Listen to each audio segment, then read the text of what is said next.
Hello, homeowners. Welcome to the New World of Home Selling and Retirement Living webinar. My name is Brian Schwatka. I'm a realtor and a transition specialist with Keller Williams Bay Area Estates in Los Gatos. And I'm here today with Judy Jackson, who is the Director of Sales and Marketing at Sunnyview. Hi, Judy. Hi, everyone. Good morning. Thanks for joining us. So our agenda for today, it's going to be great. You're going to learn a lot of great things. The first thing I'm going to talk about is the new world of home selling. So the topics there are you going to occupy your home while it's on the market, or are you going to vacate your home while it's on the market? And if you need some creative ways or some creative financing to vacate the property before selling, I've got some solutions for you. Also, want you to know that your health and safety is paramount when we're selling a home. So we're going to talk about how we keep you safe while we're selling your home. And then we're going to talk about the state of the real estate market, because everybody's always asking me, so what's going on with the real estate market? So we'll touch on that for a bit. And then we'll talk about how we're doing things virtually. So that part of the presentation will take about 30 minutes. Then I'm going to hand it over to Judy Jackson, who is going to talk about the new world of retirement living. And we're going to go over some comments and concerns, and she's going to address our fears, uncertainties, and doubts. And then finally, at the end, when you're typing in all of those Q&A questions, we're going to come back around at the end and we're going to answer all of those questions at the end. So that's our agenda for today. And so just to introduce myself a little bit, so if you don't know me, my passion, my purpose, the reason I get up in the morning, the reason I love my job is because I get to help homeowners make these really important decisions for their future. No strings attached, no expectations on my part. I do that through education, not sales. So I educate my clients, and I use these webinars, seminars, online videos, online classes, live classes, and personal consultations. And that first, what I do is I help them decide if they should stay in their homes or make a transition to a new home. Once we've discovered what they should or could do, then we need to know where they're going. Is it a downsized home? Is it a retirement community? Or is it a relocation out of the area? So once we go through all that education, it gives them that clarity and certainty and confidence that they need to break that cycle of the paralysis of analysis. Like my mom has been thinking about getting a new car for 5 years. She's got this paralysis of analysis. So that's what I help my clients break free from. And then finally, I help them sell their homes. And my goal is to save them time, save them money, and to give them a stress-free transition from one home to the next home. So if you want to know more about me, you can go to my website. It's there on the screen, Stay or Go Homeowner. I don't care if you stay, I don't care if you go, no strings attached. So Stay or Go Homeowner. Been a realtor since 2004. Predominantly 95% of my business is with seniors. So that's me in a nutshell. So the new world. We're in a new world. We're doing things differently. Everything is the new normal, I guess you'd call it. And so with that, I think we need a new mindset. And remember, after 9/11, the airport security went crazy, right? You had to take off your shoes. You couldn't have any water. It changed the way we did things. That was the new normal. But now we're more comfortable with traveling. We know we need to take our shoes off, but we know we're safer than we used to be. So I think with this COVID-19 thing, I don't know if we're going to get back to the normal we used to be, but it might be a good thing to be cleaner, safer, more conscientious of our health and safety. I don't know if it's going to go back to the way it was, but I don't want us to be, how would you say, like fearful or scared. I think we should learn and grow and adapt and to this new way of doing things, because I think it's going to be a positive thing in the end. And we need to get better. At least I know I do. And the real estate market is changing very quickly because all of the rules are changing constantly in real estate, in retirement communities, in the way everyone does everything. New rules are coming in all the time. So we need to be able to change quickly. We need to be able to communicate better. We're embracing technology. We're communicating over this. Really proud of you for being here today. And number one is our health and safety. That's paramount. So what happens is that when someone says, okay, Judy just called me and she said my unit is ready, they call me and they say, okay, what do I do? the first question I ask them is, do they want to live in their homes or occupy the home while it's on the market? Okay, that's a big question. So yes or no. The next question is, if you don't want to occupy and you want to go to the retirement community, my question to you is, do you have those liquid funds available to send to the retirement community for the initial buy-in? Now, the good thing is that with Sunnyview, there you can do a buy-in or not. So that's a much better solution for you. You can actually go first. Um, so to let you know, it's much easier, much safer, much faster, and gives you a lot more peace of mind selling a vacant home instead of living in the home through the transition. Okay. When you're occupying the home and when Judy gives you a call, we have a very short time period of a window of opportunity that you're going to put your deposit down with Judy at the retirement community, and the balance is going to be due in 90%. The other 90% is going to be due in 60 days. That 60-day transition, every day is accounted for. It's like a fine oiled machine, okay? And everything counts. And anything that we can do ahead of time will save us time during this 60-day window, so we're not so stressed out. Anything we can do in advance uh, saves us a lot of stress. So we want to start thinking ahead. And what you're going to see next is what a transition looks like, a transaction looks like. So on the left of your screen, you see inspections and disclosures and home prep. That work can be done before. That work can be done a year ahead of time or 6 months ahead of time to try and save us that stress. So I'm usually working with my clients for maybe even a year ahead of time, getting them ready for that call. Okay. So I'm not going to go into too much detail on this screen, but I do want you to know there's a lot to do. And if you're occupying the property, it's going to add more stress. So I'm going to try and get you there first. So the next thing is for those of you who are going to occupy and your health and safety is paramount, like it's really on your mind, and you don't want people coming in your home, there are some options for you. You can start downsizing your belongings, start moving things to the garage, maybe to a pod, start to downsize your home, start to do some basic repairs. I can help you with that. I can hook you up with people that plumbers, electricians, handymen, things like that, to get your home ready to go on the market. You can do some staging yourself, remove some of the personalized pictures and things, because instead of having a downsizer come in your home, then you could do it yourself. You know, you're reducing the amount of people coming through your home. This is for sellers who want to occupy. You can also take some pictures yourself. You can try and do a virtual showing or virtual open house on Zoom. So if you're a little overly sensitive, there are some options for you and things you can do on your own. If you do want to vacate early, I've got some options for you. Some of my sellers are staying with their friends or family while we go through this whole process. So maybe they're staying with the kids or a relative or something while this whole thing is going on. Or some people are actually going to an Airbnb or a hotel or an extended stay hotel, to just stay there for a little bit, just to get out of that home while all that craziness is going on. Some people have vacation homes, rental homes that they can go to, stay in.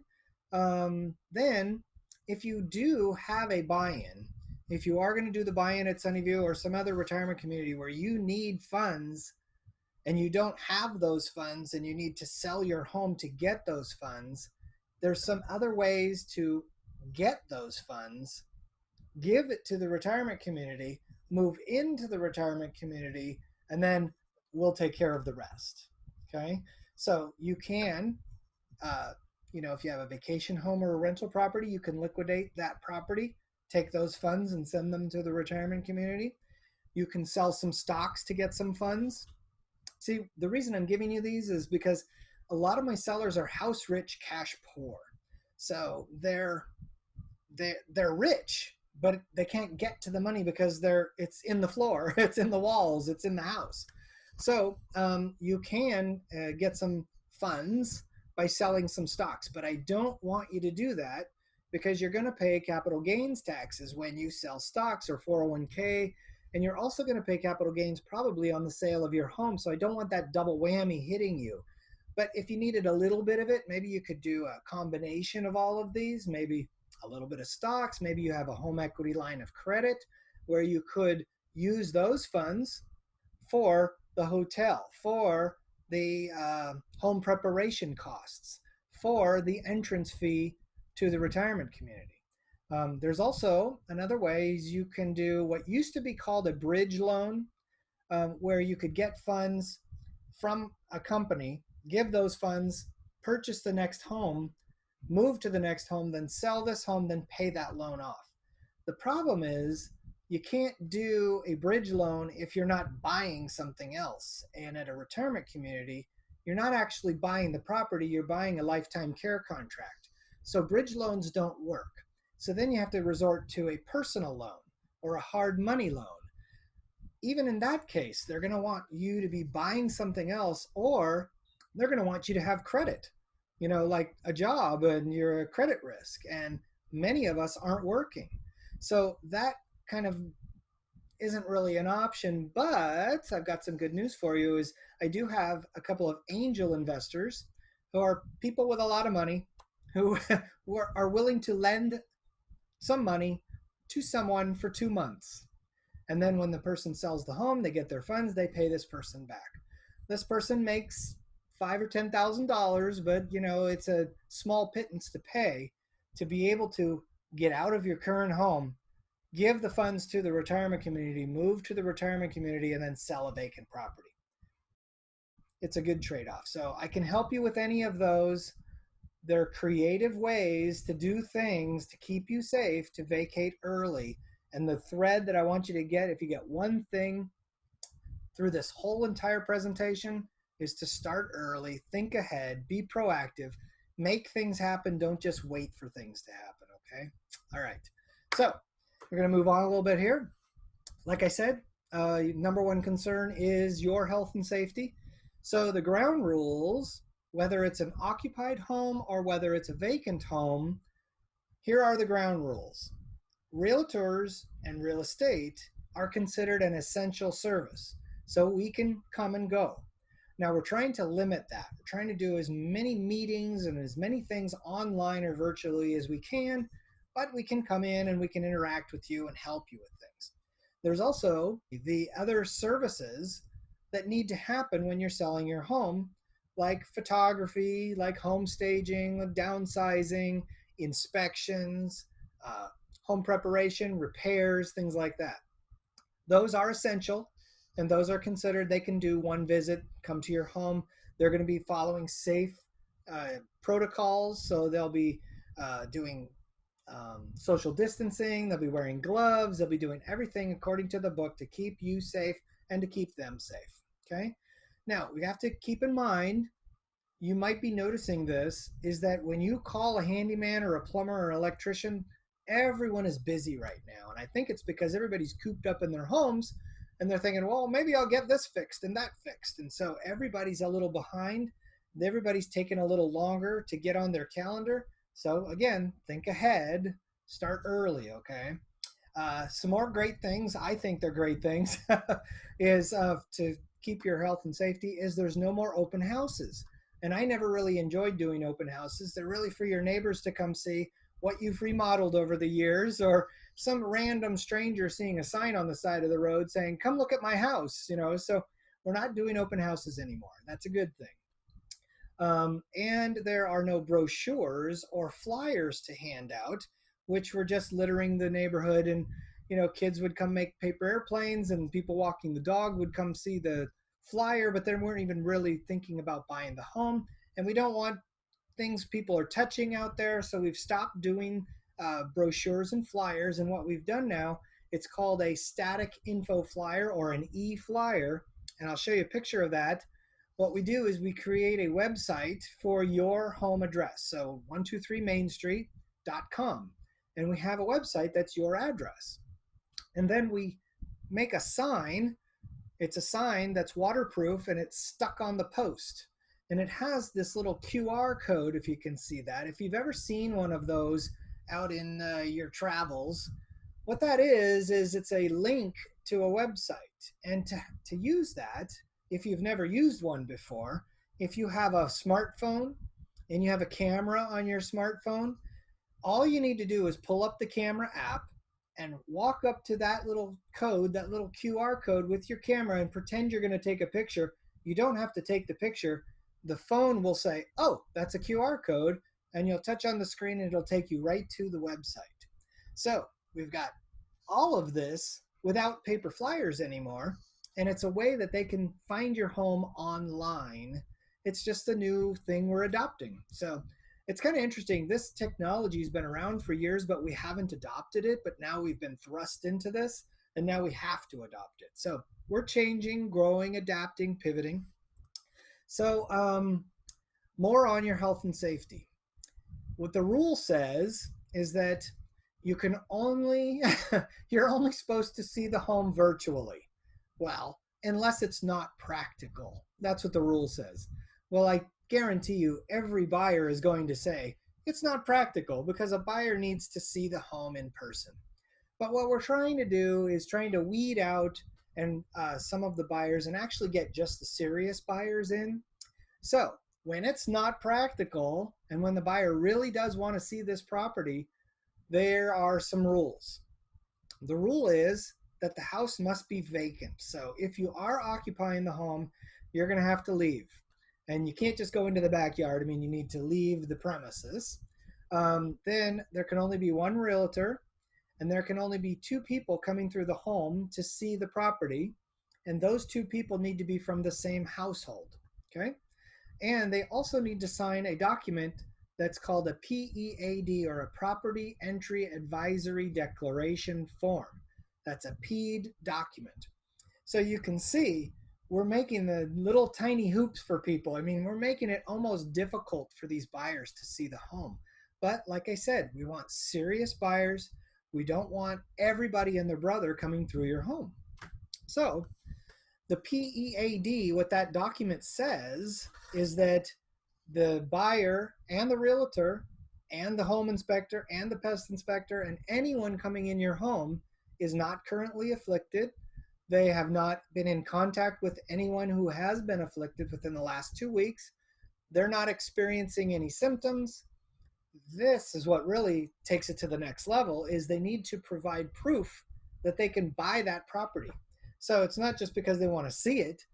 They need to show us that they can qualify to buy that property, that they've seen it online, and that they agree to follow the safe showing protocols as specified here.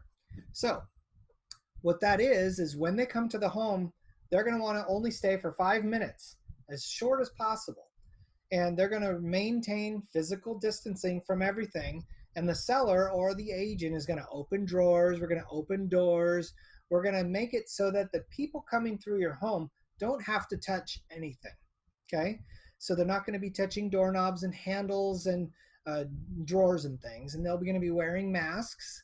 And they could wear gloves if they'd like, or booties if they'd like. And the agent that came with them, we're going to have some cleaning materials there. The agent is going to wipe things down as they leave. So see, we're really stepping up our game here. We're really keeping people safe, whether it's the buyer or the seller. These are the new ways of doing things. And like I said, it's not all that bad. It's kind of a good thing. So that's it for showing. That's it for keeping you safe. That's it for, selling a home while it's on the market, and what we need to do to sell a vacant home or an occupied home. Now, the next question I usually get from people is, so how's the real estate market doing?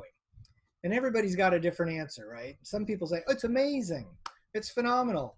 But I want to get down to some nuts and bolts and tell you what's really going on. So the real estate market, the inventory, when I talk about inventory, I'm talking about your competition, other homes that are on the market at the same time your home is on the market. That's inventory or supply. And the supply is very, very low right now. We're not sure if it's because of the pandemic thing. We're not sure if it's just because people don't know where to go. We're not sure, just fear, uncertainty, and doubt. Who knows? But historically, we're at an all time low on inventory, about 40 to 50% lower than we were last year at this time. In fact, inventory should be increasing, right? We're in the summertime.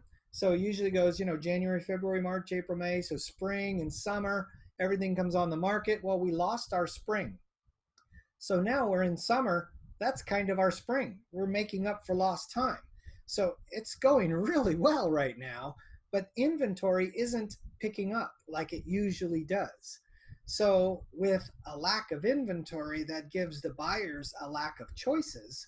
And so, what's happening is these homes are selling very quickly because the buyers don't have a lot to choose from. So, we're getting multiple offers, things are going over the asking price, lenders are still lending, things are still happening. And I take into consideration again that interest rates are sub 3%, historic low interest rates. So we have not a lot of homes, which means not a lot to choose from, which means prices are going up because of the low supply. And then we've got buyers who can afford more now because their interest rate is lower, so they can afford more home.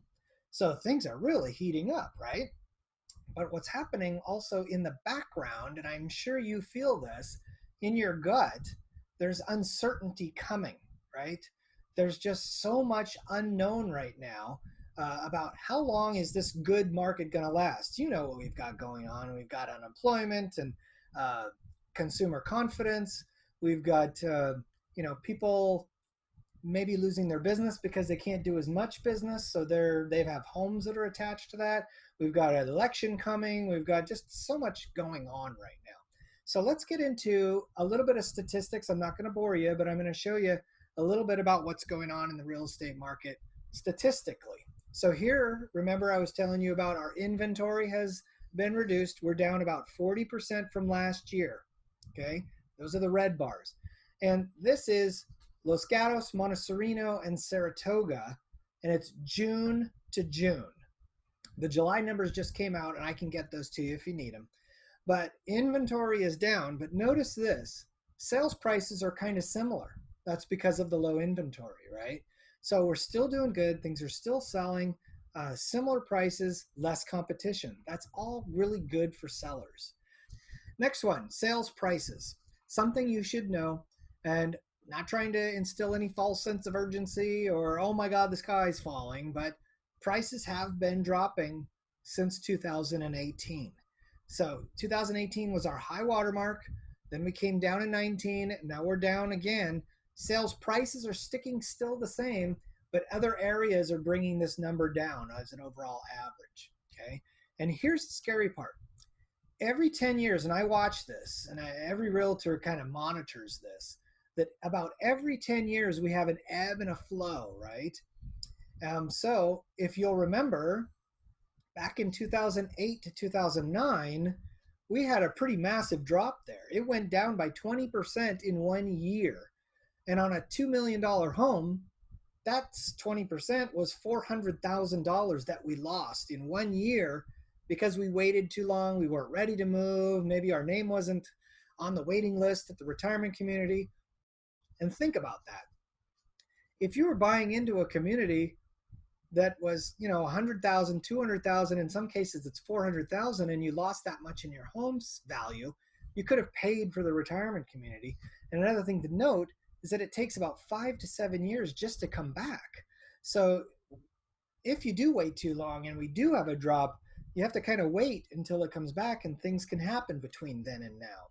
So every 10 years that happens. Coincidentally, 2008 to 2019 or 2009, that's when we went down.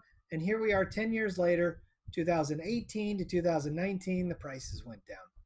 Okay, if you're ready to sell, here's how we're going to do it now. Okay, we're going to do as many things virtually as we can, and to kick that home sale off, what you're going to do is you're going to do a virtual listing presentation with the agent. So you can meet the agent, the realtor, virtually using Zoom or FaceTime or any sort of way to reduce the amount of people coming to your home. You can also fill out a home quote questionnaire to tell the agent about your home so we can get an accurate price, because we don't want to use Zillow as our price.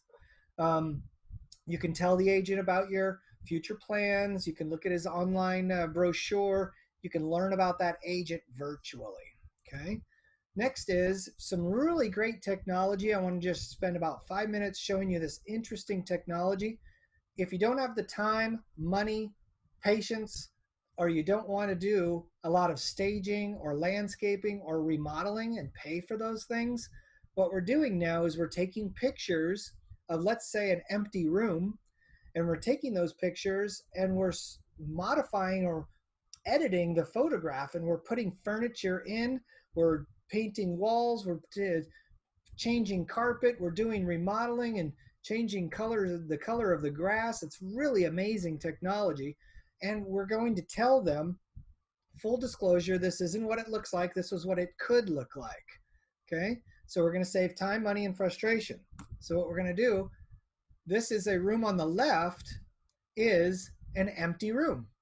And for $80 later for one picture, instead of spending $3,000 or $5,000 on staging and having strange furniture in your home, you can do virtual staging. On the picture on the right, that furniture is not really there. The photographer or the photographer, the editor, put that furniture in. There's actually shadows and rugs and all sorts of things to make that room look staged. Here as well, what happens, I'm not against staging. In fact, I love staging. But in some cases, they don't stage every room.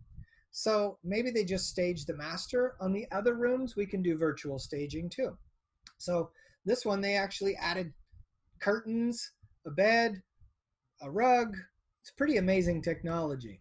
Now, this one is called virtual furniture replacement. This person had a grand piano, a little bit of dated furniture. Maybe the color of the walls didn't really go with the new furniture we're putting in. All this was done just in enhancing the photograph. Okay, it's very inexpensive, very quick, and it'll save you from having a lot of things coming in and out of your home. Virtual replacement there. Here's some virtual landscaping. This is what the home looks like in winter. This is what the home looks like in spring. Same picture, just modified by a photographer. Here's a brown lawn with no flowers. We've got a green lawn with some flowers. This is pretty interesting technology. This is that you could show the buyers what your bathroom could look like, what your kitchen could look like. And the kids these days, they might not have the imagination that they're going to need to kind of think to themselves, wow, I can really do something with that house. So great stuff. Even your backyard, if you have room for a pool, but you don't have a pool and you want to show them what it would look like, we can do some virtual things. Pretty amazing, right? Okay, so real estate going forward, really, I think it's going to be just similar. I think we're just going to start doing things a little bit differently.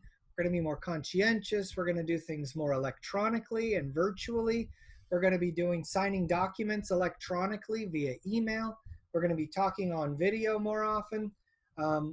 We're going to limit the number of gatherings like open houses or brokers tours. We're just going to narrow it down to the serious buyers. Okay, so that's what we're doing. That's what it is going forward. I think it's really going to be good. And here is what happened.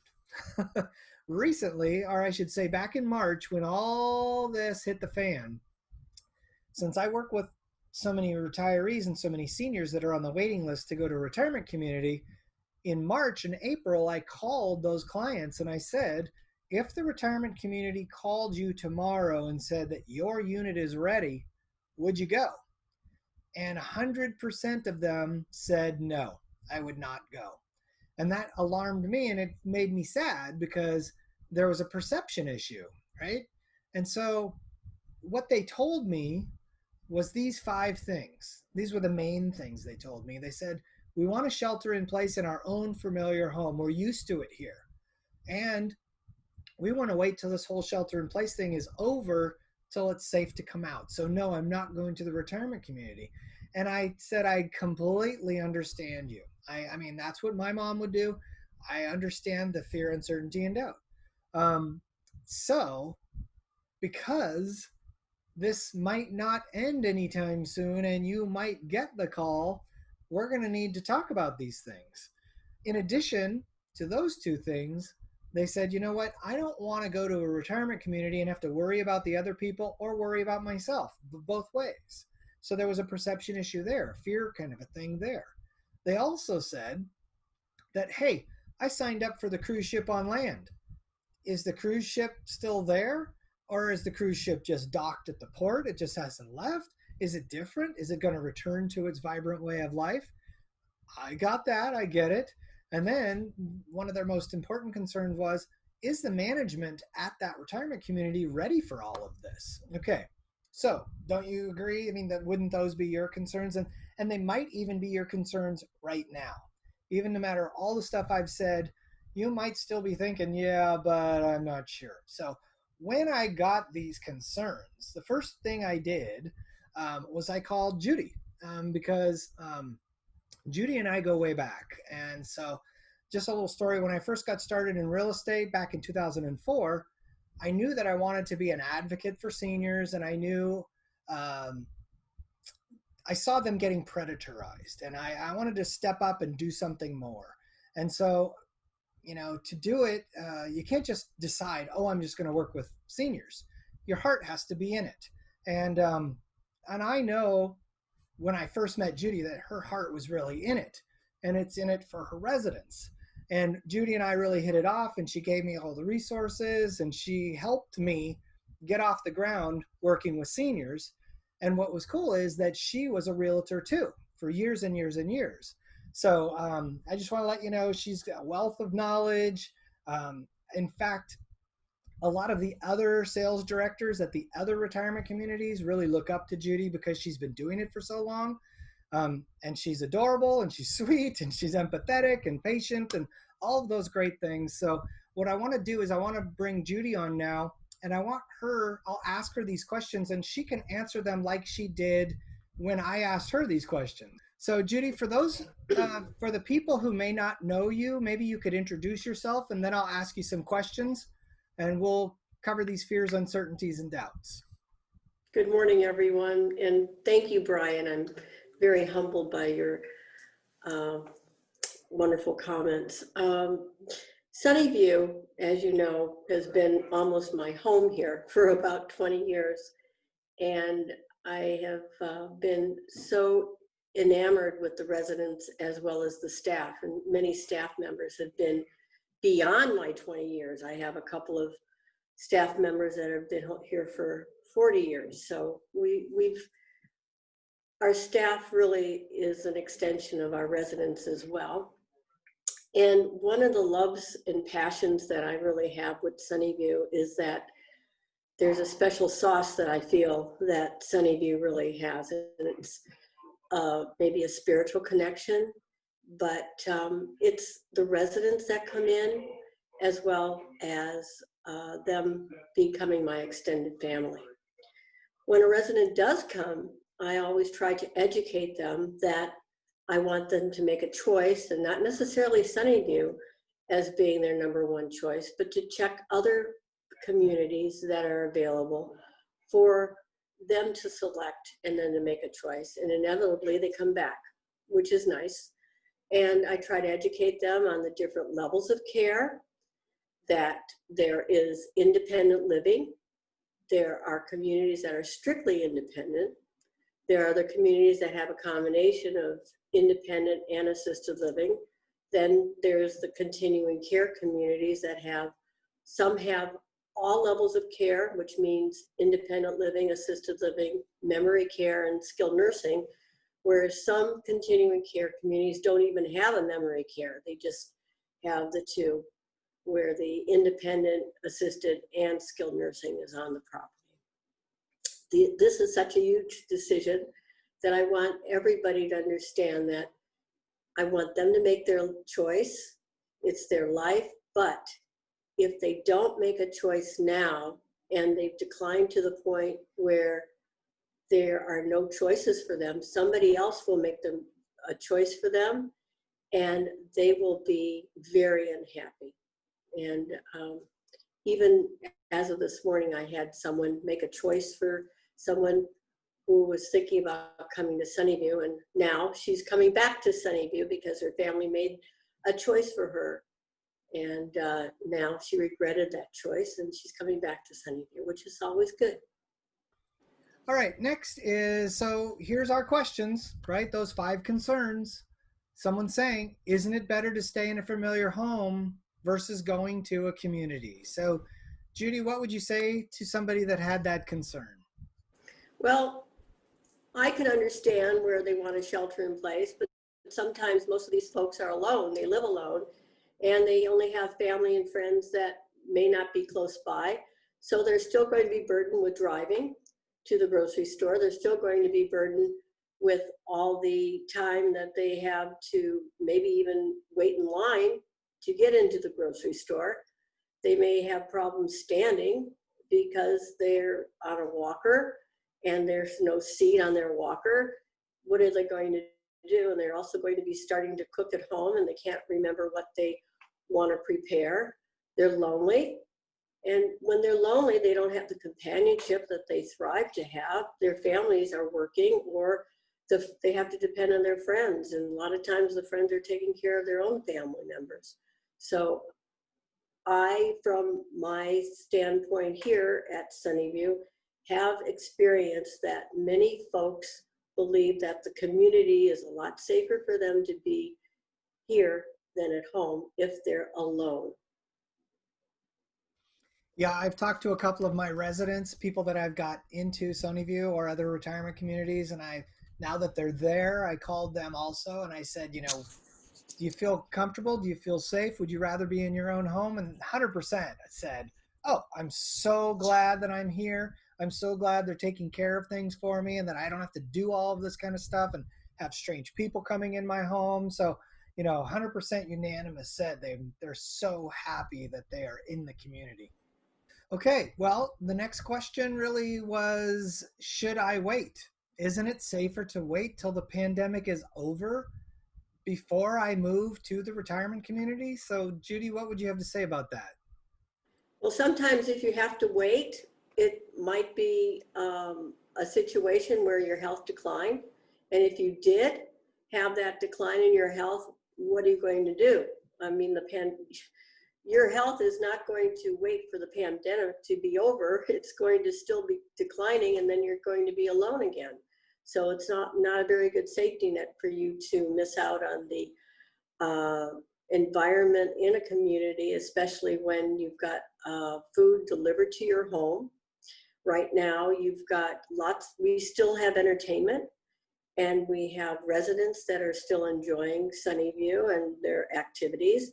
They still go to the doctors. We have transportation for them, and they're safer here than they would be at home. I don't think that every day that they're going to be cleaning surfaces as much as we have our protocols and guidelines here that we have to clean, and we take temperatures 3 times a day. We also have testing for the staff once a week. And if they have people coming into their home, especially contractors, who's going to screen them? Yeah. Also, and Judy, you and I talk about this all the time, is retirement communities want you to come in the front door, come in the independent door, preferably. And it's harder to get in the side door, the assisted living door. So, when your name is called and you've been sitting on the waiting list for 2 years and you say, I'm going to wait, call me in a few months, other people are going to move up the list and they're going to That's get great. they might get some prime units. They're going to get health, safety benefits sooner. There are safe selling protocols and there are safe moving protocols. So, even moving to Sunnyview, um, Judy, I'm sure, are you moving people in now? How does that working? We are moving people in. I have a resident that's moving from home tomorrow. I had a couple of move-ins last July, And at the end of this month, I'll have another move-in. So we're actively moving folks in. I believe that you should not wait, because we don't know when this pandemic is over, and it's safer to move into a community and start meeting friends And like I than being said, isolated at home. The social factor is very important living in a community, as many people know. yeah. And like I said, you're probably moving people in a safer way. And I'm sure even if the shelter in place ended and even if the pandemic was over, you're probably going to always move them in a little safer way. So you're changing and growing. And so, you're putting things in place to keep your residents safe. It's a good thing. Well, when the pandemic becomes over, we'll probably have a longer waiting list, because people want to move in then because they've waited longer. But right now, if they move in now, then they have more of an opportunity to select their accommodation. Exactly. Okay. Okay, so next one was how safe is it to be around the other residents? And if you don't mind, I'm just going to say one thing here real quick is that I want everyone to remember that you're going to be around like minded individuals who are in the same, how they say it's a higher health risk or a group of category of people. If you're around other people who are just as concerned at the same level you are, then you're going to feel safer because everybody's going to be wearing their masks, everybody's going to be being careful. Whereas if you're at home, not around like minded people, and you're around the 20 somethings and the 30 somethings who maybe wear a mask and maybe don't. So I think, it's good to be around people that are just as concerned as you are. Well, the safety factor at Sunnyview, and we're following the protocols, but we're doing a little bit more. We have 3 times a day that we take temperature checks. And we also take 2 times a day an oxygenation test, which is testing oxygen on the individual. So because this COVID is a upper respiratory disease, that we want to make sure that our residents are having their oxygen level tested on a daily basis. We also have the protocols in place, and we're also safeguarded and mandated by the Department of Social Services, as well as the County of Santa Clara and the CDC. So we have more safety measures than anybody else that would be at home.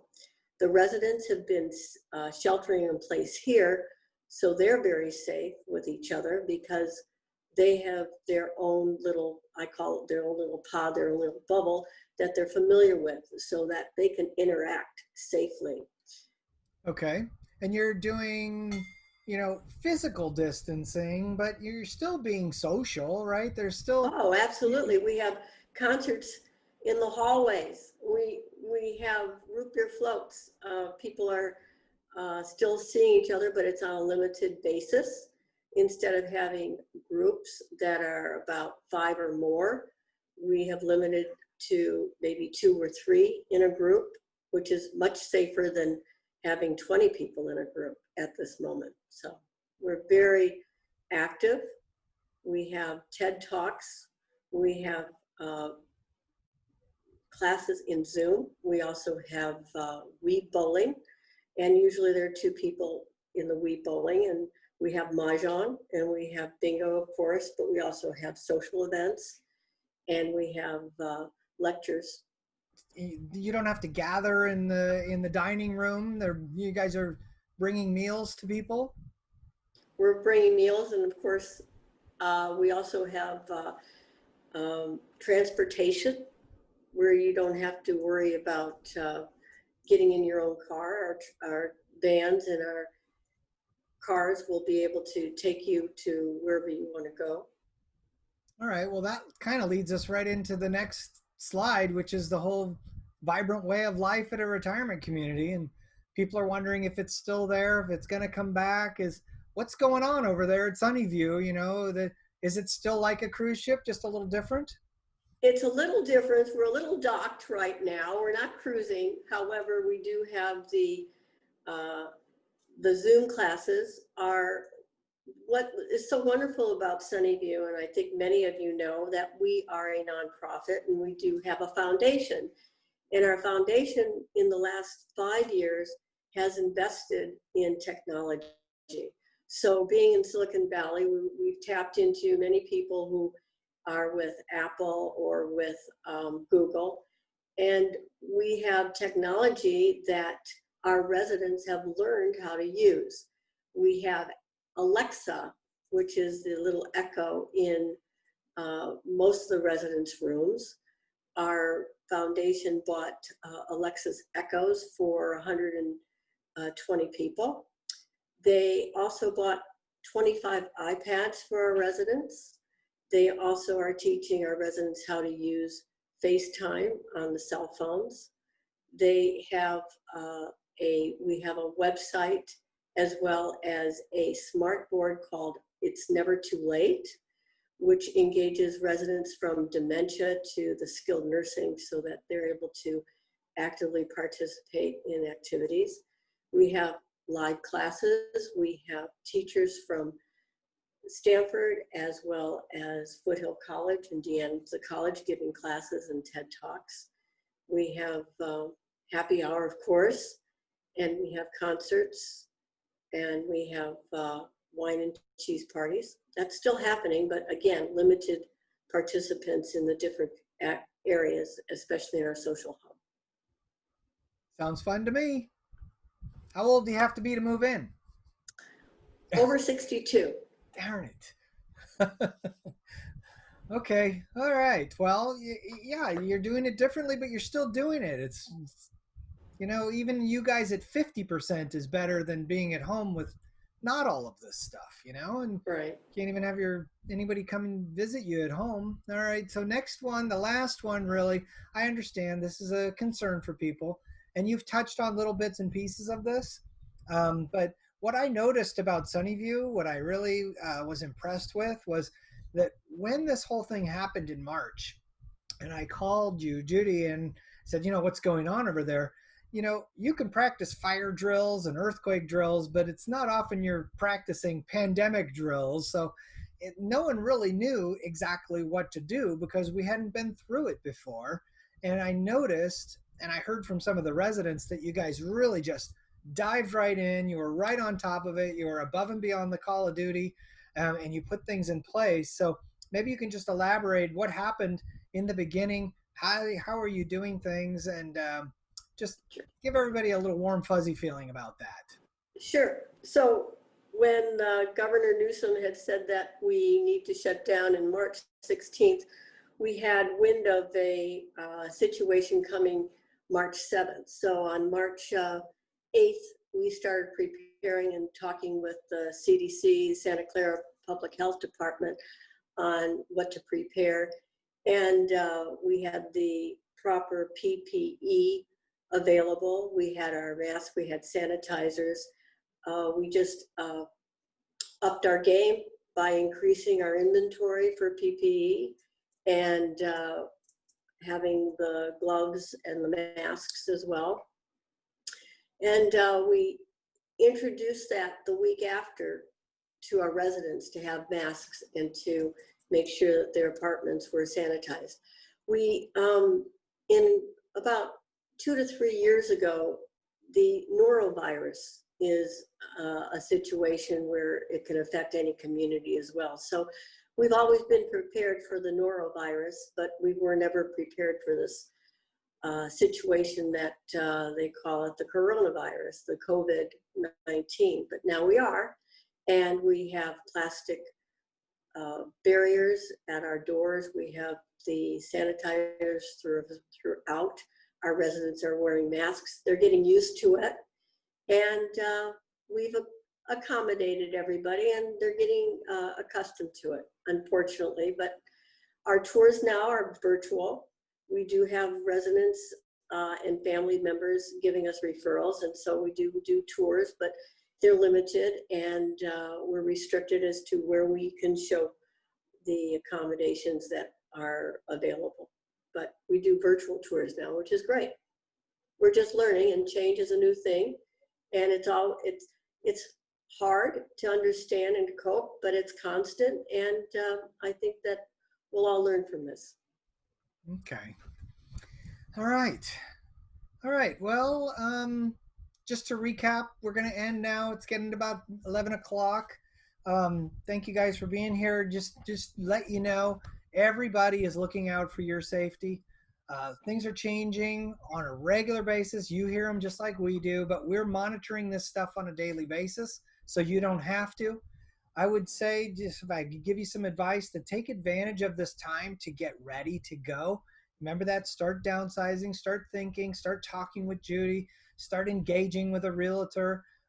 If you're having second thoughts, when Judy does give you a call, I always stress to you is just remember why you were going to do this in the first place, whether it was a health issue, a transition issue, just I don't want to have the second story on my home anymore. I want to be able to age in place and move to the next place. So just remember where you're going and work backwards from that. Don't be afraid to go somewhere where they're really consciously looking out for your best interest. They're uber sensitive to it, and they're doing a great job.